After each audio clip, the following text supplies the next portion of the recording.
think of shamanism, the word soul retrieval kind of comes right behind it.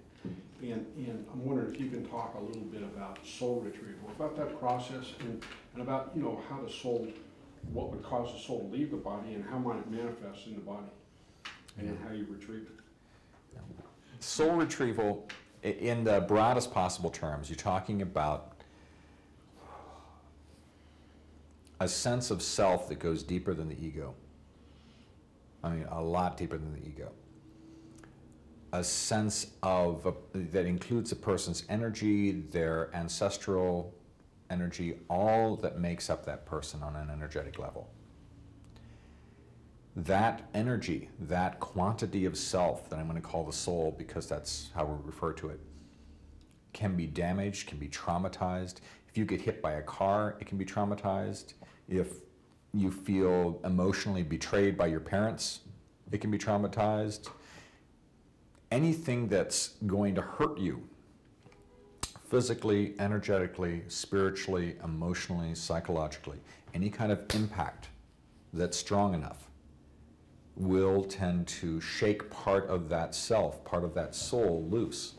And that's what we're talking about by soul loss, okay? And what's interesting is that in working with the hundreds of clients that I've done soul retrieval with and power retrieval with, what I have found is that there are a number of different techniques that work. If it's just sort of loose floating, you know, I had a bad relationship and I've felt kind of listless and empty since then that kind of stuff is fairly easy to just sort of pull in, like you've got it on a fishing line, and draw it in shamanic state, and then let that be reabsorbed, because our soul recognizes itself.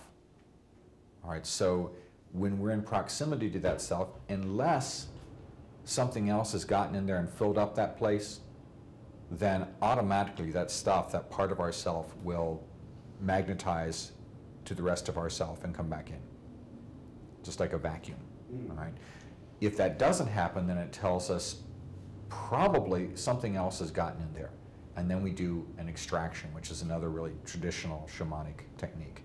So we'll get out whatever has taken the place of that, and then that tends to come right back in.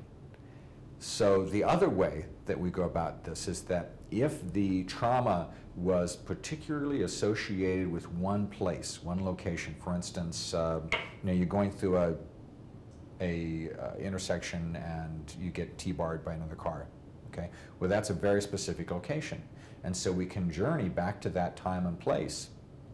And what I've found, it's fascinating, you have the person just stand there in their shamanic body and say, I'm here, come on back. And it's like a little shower of bits and pieces start drifting toward them of their essence, their soul that has got scattered out by that trauma. And that comes back. One of the fascinating things about working with so many people with soul retrieval is the recovery.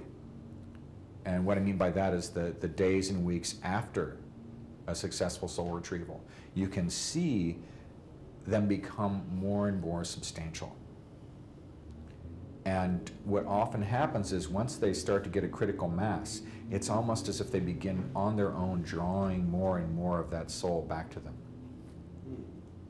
What I find all too often is that when a person goes beyond a certain critical mass, when they lose enough of their soul, then they start to lose cohesion and they just drift. It's like they've lost their skin. And so finding a way to begin rebuilding that, it's almost as if they begin to get their own gravitational mass going, and they start to automatically bring more back into the whole. So it's fascinating. Yeah.